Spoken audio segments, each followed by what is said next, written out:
My dear friend, in this age of pluralism, it is fashionable to entertain the notion that all paths lead to the same summit, that all spiritual journeys are interchangeable roads winding towards the divine.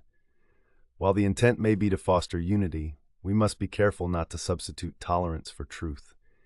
Unity without truth is not love, it is treason. The beauty of unity lies not in the suppression of distinctive truths, but in the harmony of hearts aligned with divine reality.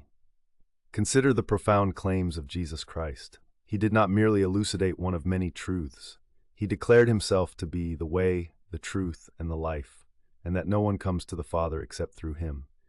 This claim is bold, yes, but it stems not from arrogance, but an invitation to truth and hope unparalleled. Embracing Jesus as the singular path is not an exclusionary stance. Rather, it is an acknowledgement of the exclusive love and grace manifested through him. May we pursue truth together, always tender yet unyielding. Yours in pursuit of truth, Lapis Clamat.